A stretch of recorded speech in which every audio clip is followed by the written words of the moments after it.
இளைஞர்கள் வந்து நிறைய என்டர்டெயின்மெண்ட்டு, நிறையா அவங்களுடைய கவன சிதறல்கள்லாம் இருக்குது.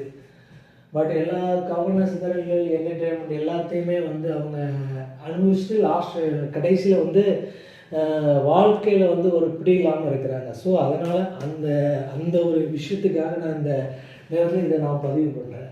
ஏன்னா எவ்வளவோ பணம் சம்பாதிக்கிறதுக்கு 1000 வழி இருக்குது அப்படின்லாம் சொல்கிறாங்க. பட் ஆனால் வந்து உண்மையாகவே வந்து இன்றைக்குள்ள காலகட்டங்களில் வந்து வேலைக்கு போகிறது, மற்றபடி ஒரு நிரந்தரமான ஒரு சஸ்டைனபிளாக வந்து ஒரு கேரியர் இம்ப்ரூவ்மெண்ட், ஃப்யூச்சர் ஒரு அதாவது இப்போது இன்றைக்கி ஓகே, பட்டு இதுக்கு அடுத்து ஒரு கல்யாணம், அதுக்கப்புறம் வந்து குழந்தைங்க, அதுக்கப்புறம் தன்னுடைய ஃப்யூச்சரில் ஒரு பேஸ் ஒரு டெவலப் பண்ணுறது கண்டிப்பாக அவங்க ஒரு முன்னுதாரணமாக இருக்கணும்னா அவங்க சின்ன வயசுலேயே வந்து என்னவா ஆக போகிறோம் அப்படிங்கிறது வந்து உறுதிப்பாடோட லட்சியத்தை வந்து முதல்ல அவங்க வந்து முடிவெடுக்கணும்.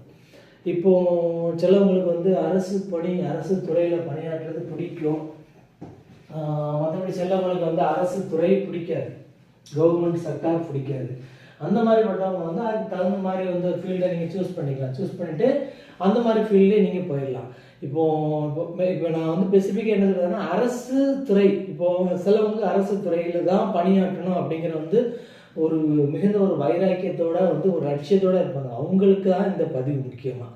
இப்போ கவர்மெண்ட் அப்படின்னு நீங்கள் எடுத்துட்டிங்கன்னா, கவர்மெண்ட் வந்து 1991 பப்ளிக் ப்ரைவேட் பார்ட்னர்ஷிப்புக்கு அப்புறம் நிறைய மாற்றங்கள் வந்திருக்குது. இதுக்கு முன்னாடிலாம் பார்த்தோன்னா வந்து கவர்மெண்ட் ஆஃபீஸர், இப்போ நம்ம சின்ன வயசில் வந்து கவர்மெண்டில் உள்ள ஆஃபீஸர்ஸ் ஒரு டிஃப்ரெண்ட்டாக வந்து அவங்கள வந்து அப்ரோச் பண்ணுறது, அவங்களுக்கு சமூகத்தில் வந்து ஒரு தனி ரெஸ்பெக்டேஷன் எல்லாமே இருந்துச்சு. இப்பவும் இருக்குது, நான் இல்லைன்னு சொல்லலை. பட் ஆனால் என்னென்னா வந்து கவர்மெண்ட்டை சார்ந்த நிறுவனங்கள், கவர்மெண்ட்டுக்கு சர்வீஸ் பண்ணக்கூடிய பிரதிநிதிகள், இந்த மாதிரி நிறையா இருக்குது. அதுதான் சொல்ல வரேன். ஸோ அதனால் வந்து இந்த உங்களுடைய லட்சியம், இப்போ நம்ம எது சொல்கிறோன்னா, எதுவாக இருந்தாலும் நமது பிறந்த தாய் நாட்டுக்காக தான் நம் பயனுள்ள விதத்தில் வாழணும். இப்போது நீங்கள் வந்து நிறைய 1 கோடி ரூபா 10 கோடி ரூபா வெளிநாட்டில் போய் சம்பாதிச்சு வெளிநாட்டில் சொத்து வாங்கி வெளிநாட்டில் வந்து ஒரு பிரயோஜனம் இல்லை. அதுக்கு தான் என்ன சொல்கிறேன்னா வந்து இங்கேயே நீங்கள் வந்து சில பெரிய இண்டஸ்ட்ரீஸ்லாம் தொடங்கி நிறைய பேருக்கு வேலை வாய்ப்பு கொடுக்கலாம். அது ஓகே, நல்ல விஷயம் தான்.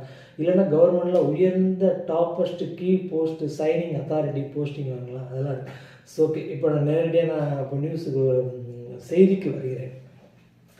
அதாவது என்னவென்றால், இப்போ இன்னைக்கு அரசோட ஒரு முக்கியமாக வந்து ஒரு 3 நிறுவனங்களை நான் சொல்கிறேன். அது வந்து இந்திய கவர்மெண்டோடைய